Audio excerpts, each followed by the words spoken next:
Salam sejahtera bagi kita semua. Kami dari kelompok 5 kelas A izin mempresentasikan hasil diskusi kami tentang sediaan injeksi rekonstitusi ampicillin Na 0,005% yang diambil dari jurnal untuk memenuhi tugas praktikum sediaan steril. Sebelumnya, perkenalkan anggota kelompok kami. Yang pertama ada Golden Maulana Firdaus dengan NIM 204844014. Lalu Galuh Sekarkinasih dengan NIM 204844021. Kemudian ada Sinta Anissa Dewi dengan NIM 204844022. Kemudian ada Vivi Nurfianti dengan NIM 204844023. Dan terakhir ada Bagas Chandra Wahyudi dengan NIM 204844024. Berikut penjelasan dari kelompok kami. Yang pertama, formulasi injeksi rekonstitusi ampicillin natrium dengan kadar 0,005%. Terdiri dari ampicillin natrium 0,005%, natrium klorida 0,9%, benzil alkohol 0,9%, aqua pro injection at 100%. Untuk formulasi yang diajukan, 1. Ampicillin natrium dengan jumlah 0,005% berfungsi sebagai zat aktif. 2. Natrium klorida dengan jumlah 0,9% berfungsi sebagai pengatur tonisitas. 3.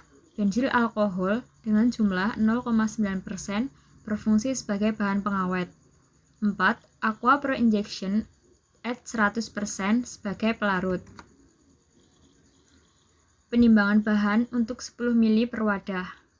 1. Ampicillin natrium, jumlah yang ditimbang sama dengan 500 mg dikalikan 5 wadah sama dengan 2,5 gram. 2. NaCl 360 mg dikurangi 65,11 mg sama dengan 295,169 mg.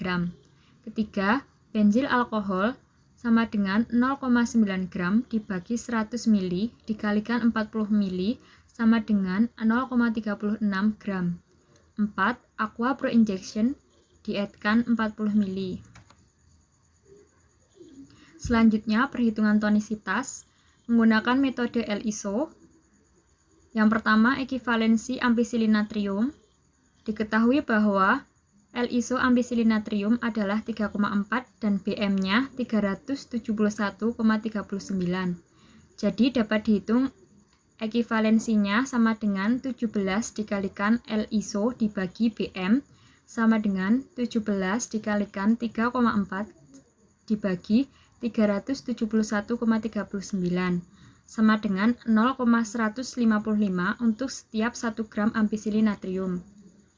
Untuk natrium klorida yang dibutuhkan sama dengan 0,155 dikalikan 0,5 gram dibagikan 5 ml kalikan 40 ml sama dengan 0,031 mg.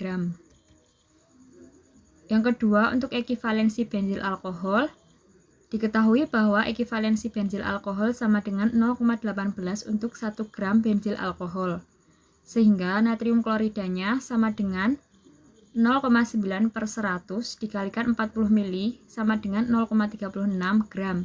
Jadi 0,18 dikalikan 0,36 gram sama dengan 0,0648 gram. Sehingga natrium klorida total sama dengan 64,8 mg hasil pembulatan dari NaCl yang dibutuhkan ditambahkan 0,031 mg hasil dari NaCl ampicillin sama dengan 64,831 mg. Sehingga total dari penambahan natrium klorida adalah 360 mg dikurangi 65,11 mg sama dengan 295,169 mg. Berikutnya sterilisasi alat. Kelompok alat: kaca arloji, spatula, pipet tetes, corong. Cara sterilisasi: di dalam oven pada suhu 170 derajat Celcius selama 1 jam. Berikutnya karet pipet tetes. Cara sterilisasi yaitu dengan etanol 70% selama 24 jam.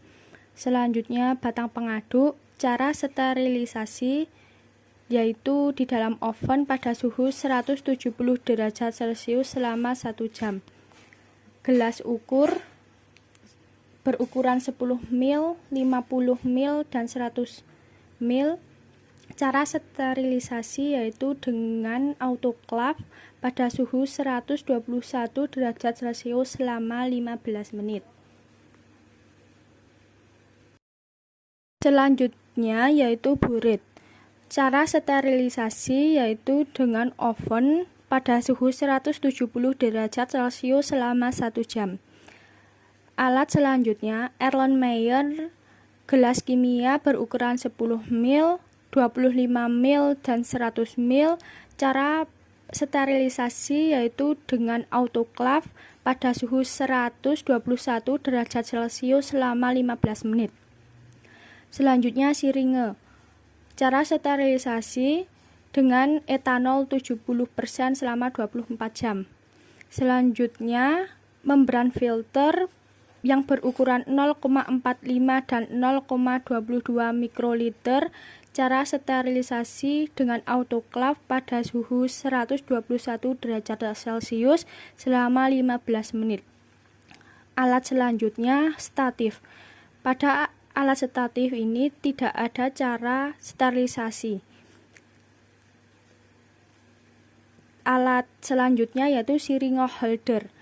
Cara sterilisasi yaitu dengan etanol 70% selama 24 jam.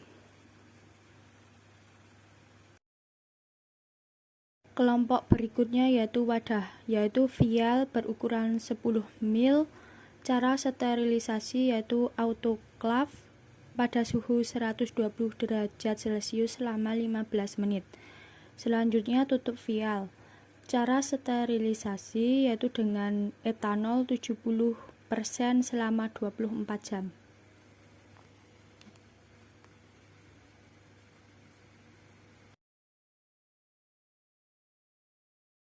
Selanjutnya yaitu bahan, terdapat ampicillin natrium. Cara sterilisasi yaitu di dalam oven pada suhu 170 derajat Celcius selama 1 jam. Berikutnya NaCl di dalam oven pada suhu 170 derajat Celcius selama 1 jam. Cara kerja: pertama, sterilisasi alat. Kedua, penimbangan bahan dan sterilisasi bahan. Ketiga, campur benzil alkohol 360 ml dalam aqua pro injection 40 ml sampai homogen.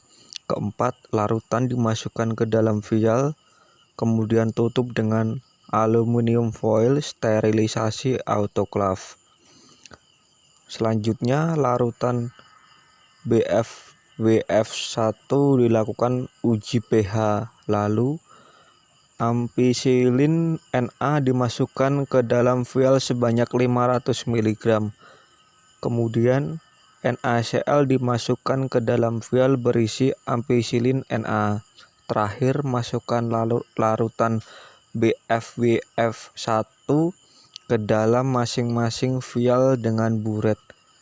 Vial ditutup, lakukan sealing.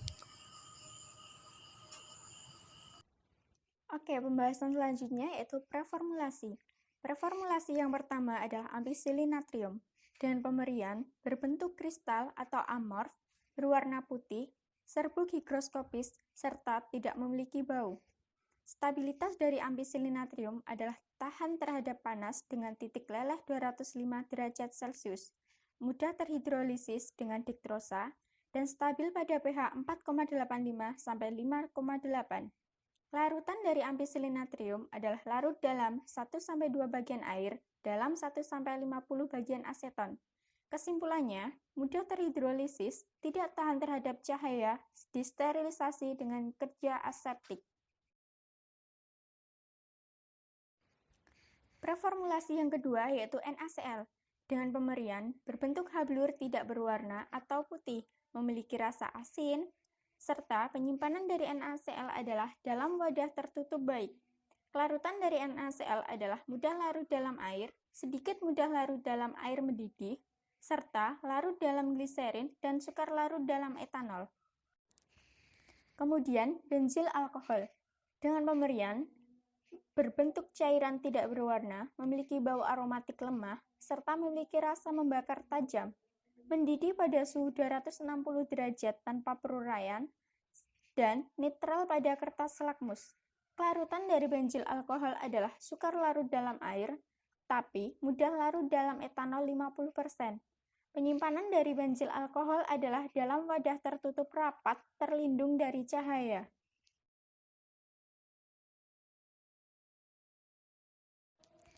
Untuk preformulasi selanjutnya adalah aqua pro injeksi dengan pemberian berbentuk cairan, berwarna jernih atau tidak berwarna, dan tidak berbau. Penyimpanan dari aqua pro injeksi sendiri adalah dalam wadah dosis tunggal dari kaca atau plastik serta tidak lebih besar dari 1 liter.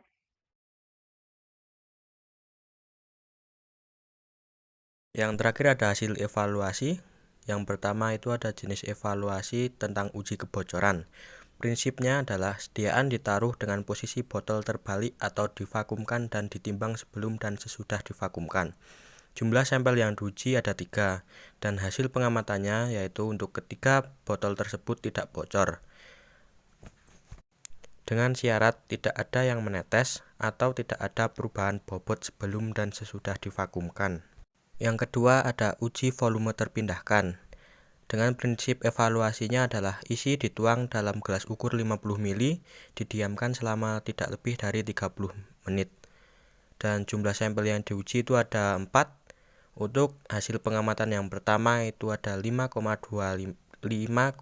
mili, yang kedua adalah 5,6 mili, yang ketiga itu 5,2 mili, dan yang terakhir ada 5 mili. Dengan syarat volume rata-rata yang diperoleh tidak kurang dari 100% dan tidak satupun volume wadah yang kurang dari 95%. Yang ketiga ada uji partikulat. Prinsip evaluasinya adalah penghitungan jumlah partikel menggunakan instrumen yang sesuai. Jumlah sampel yang diuji ada 4, dan untuk hasil pengamatannya dari keempatnya tidak ada partikulat. Dengan syarat tidak terdapat partikel visible, partikel berukuran lebih dari 25 mikrometer, dan tidak lebih dari 5 partikel per milinya. Partikel berukuran lebih dari 10 mikrometer, tidak lebih dari 50 partikel per mili. Yang keempat ada uji kejernihan larutan. Prinsip evaluasinya adalah wadah disinari dari samping dengan latar belakang warna hitam untuk melihat partikel berwarna putih dan latar belakang putih untuk melihat partikel berwarna. Jumlah sampel yang digunakan itu ada 4. Dengan hasil pengamatan yang pertama itu jernih, yang kedua kuning jernih, ketiga kuning jernih, dan keempat kuning jernih. Dengan syarat tidak ditemukan adanya serat atau pengotor. Yang keempat ada uji penetapan pH sediaan. Prinsip evaluasinya adalah menggunakan pH meter. Dengan jumlah sampel yang digunakan adalah 4, dan hasil pengamatan yang diperoleh adalah yang pertama itu ada 6, yang kedua 8,52, ketiga itu ada 8,58, dan keempat adalah 8,58. Dengan syarat pH target adalah 6. Dan yang terakhir ada uji rekonstruksi. Dan yang terakhir ada uji rekonstitusi. Dengan prinsip evaluasi dilakukan pengamatan kecepatan pelarutan terhadap serbuk. Jumlah sampel yang dipakai adalah 3. Dengan hasil pengamatan yang pertama 22T, yang kedua 34T, dan yang ketiga 26T. Dengan syarat kurang lebih adalah 30 detik. Demikian presentasi dari kelompok kami. Banyak salah kata mohon dimaafkan. Terima kasih.